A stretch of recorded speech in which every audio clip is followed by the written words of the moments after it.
Hey guys, welcome back to my channel. Today we are going to do a little bit of a special build.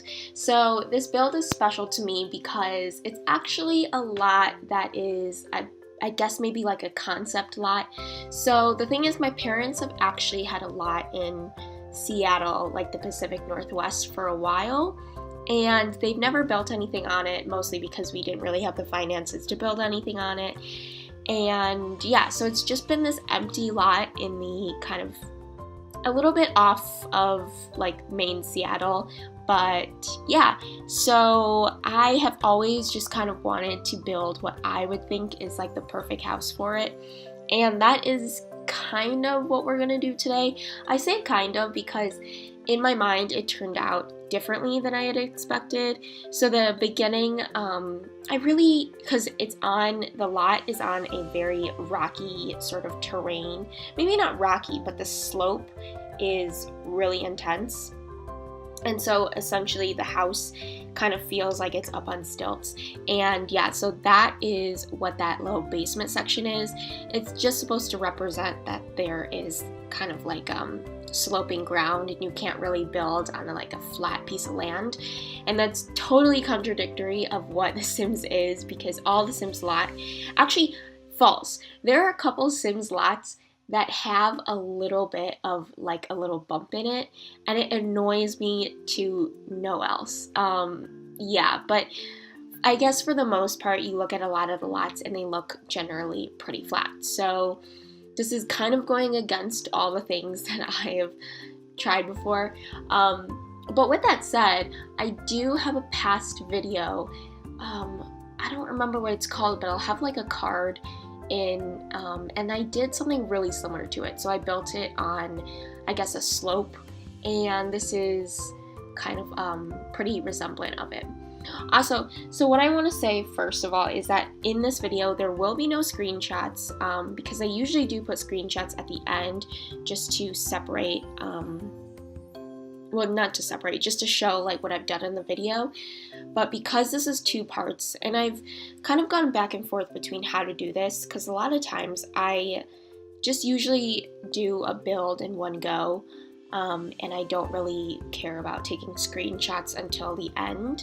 So a lot of times when I have screenshots, they are, I guess, like spoilers of the final build when I do two-parters, because if I put the two parts together, it would probably be like a 40-minute video, and I didn't really want to put that on my channel. So I don't know, I'm still kind of playing around with it, but for now I'm probably not going to do any screenshots.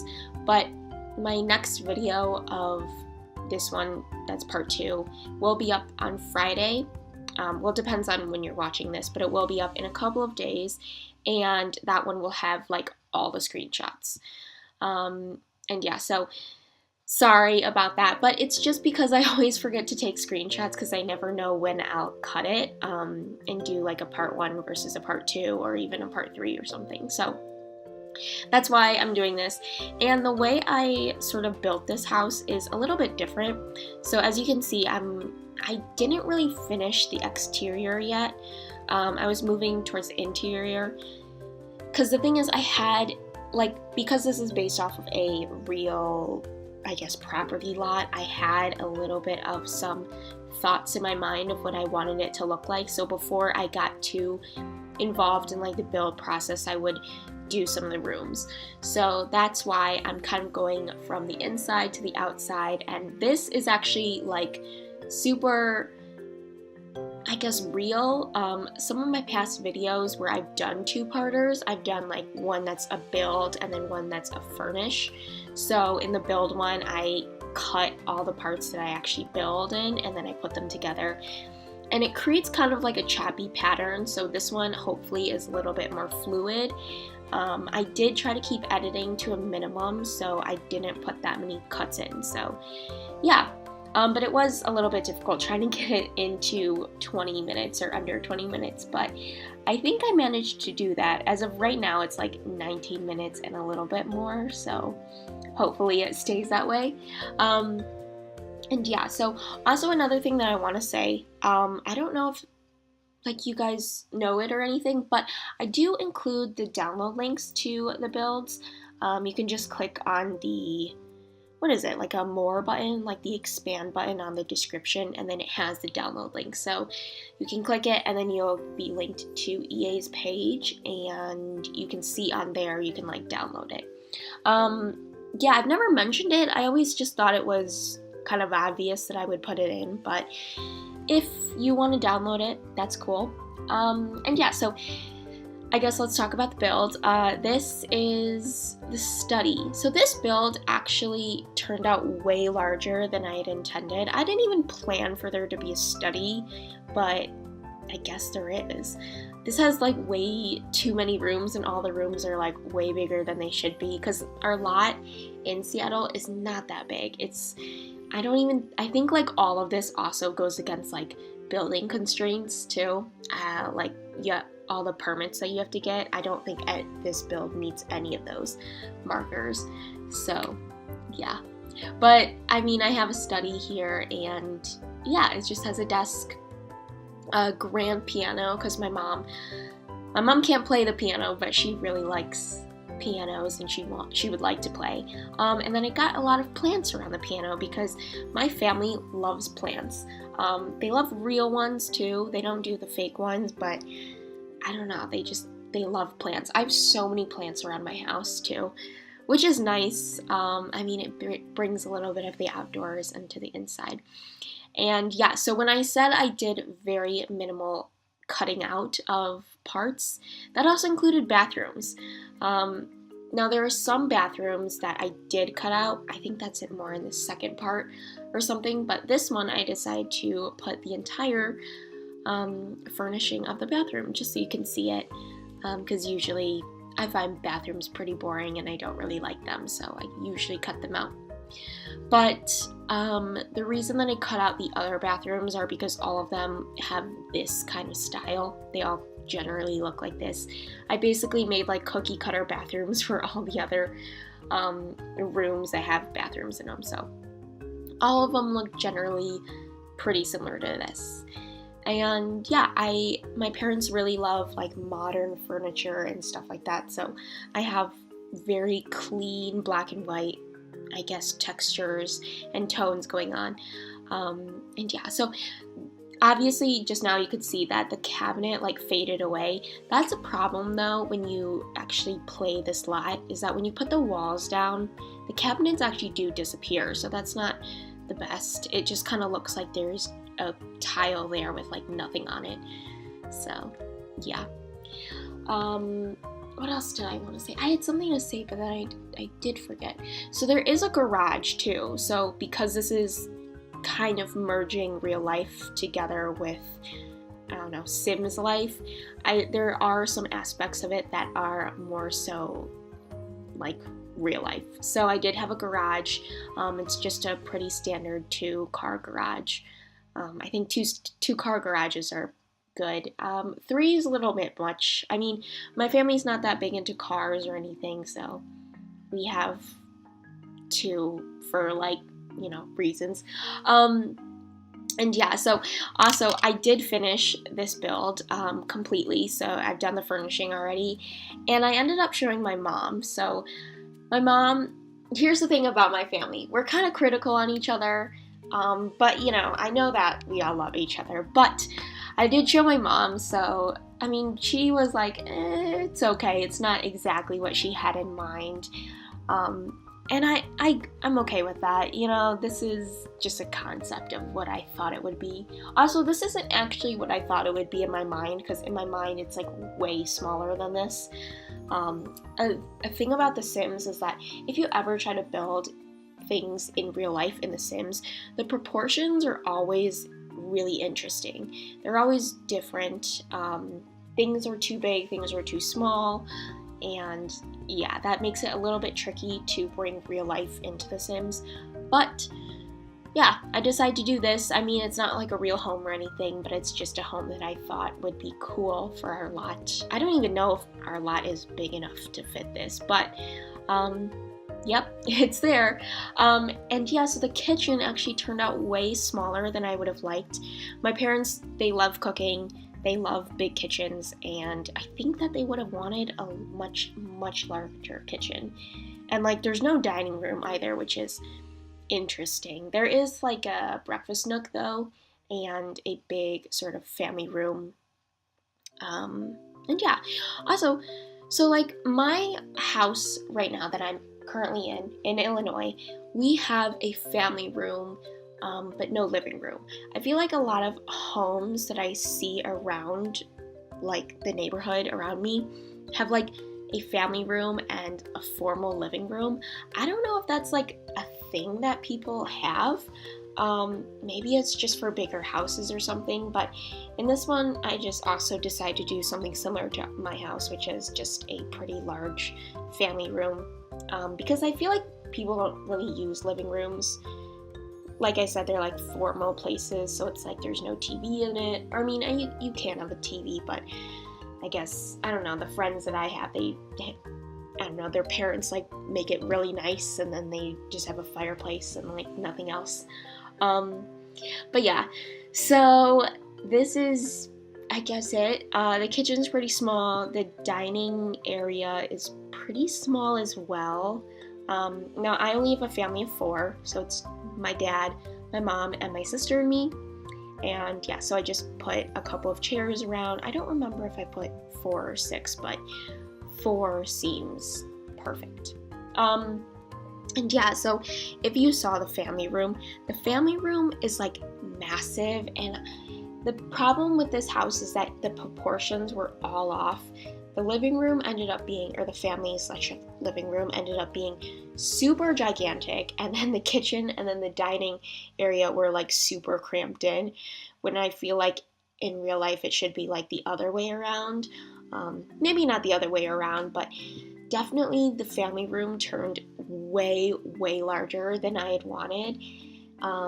And yeah, I don't know, it also just didn't have the feeling that I had in my mind, because the lot that we have, it overlooks water, kind of slightly. So I think that the back wall of like the house, I would have wanted it to be a lot more windows, but it just didn't turn out that way, because as you can see where I put the television, it took up a huge part of the wall, and it felt like windows next to a television were really odd, so I removed those windows later on.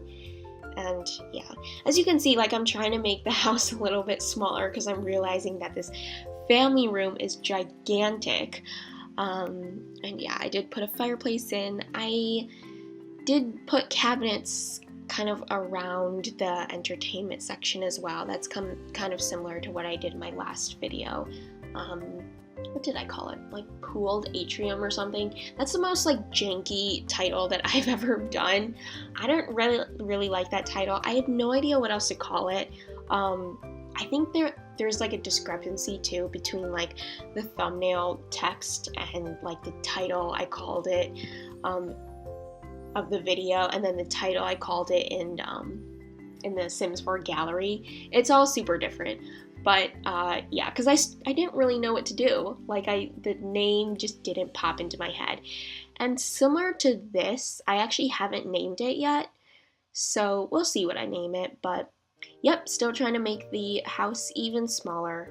And I even go up to the second floor and realize that the second floor was just massive as well. I really didn't intend for this house to be so large. I was planning for like a small, kind of quaint 3-bedroom, but it's so large. So there's like a study, which I didn't really want. There's a 4th bedroom, and then there's also something a little special in the basement, which I guess we'll get into. Actually, I do believe I cut that out, but I'll talk more about it later on. And yeah, so this is a family room. As you see, it's kind of like all crowded into that one space. And then later when I flip the camera around, there's like so much more space on the other side.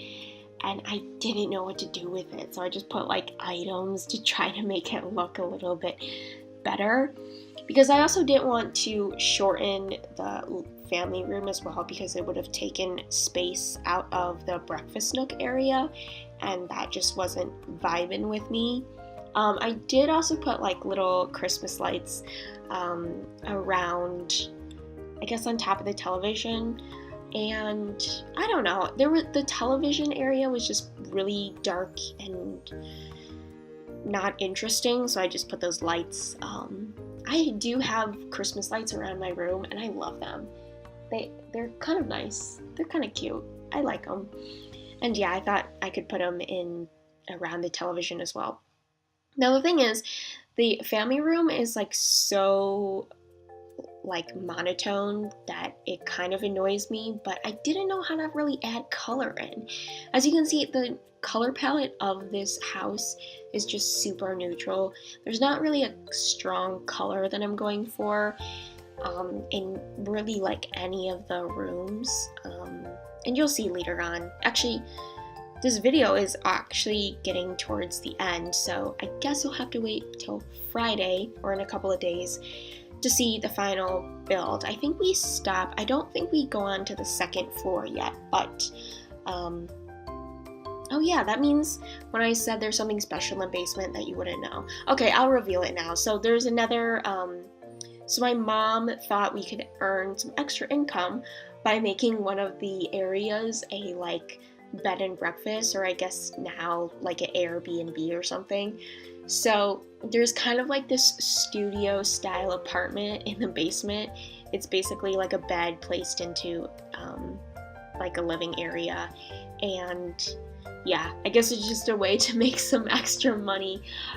Again, all of this is like way more real life than, you know, is supposed to be in The Sims, but you know what? That's the beauty of The Sims. You can kind of do whatever you want, play with extreme gameplay settings and do extreme builds. It's kind of fun.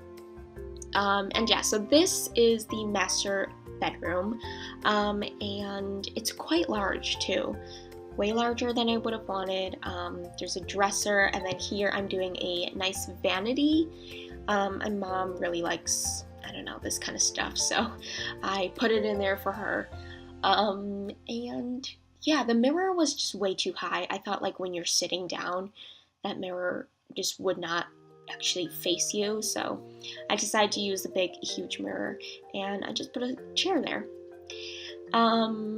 But yeah, so there is kind of a color scheme going on in the master bedroom, which is red, but there's not like a huge color scheme because, you know, in real life, I don't really think that every single room in your house kind of goes together.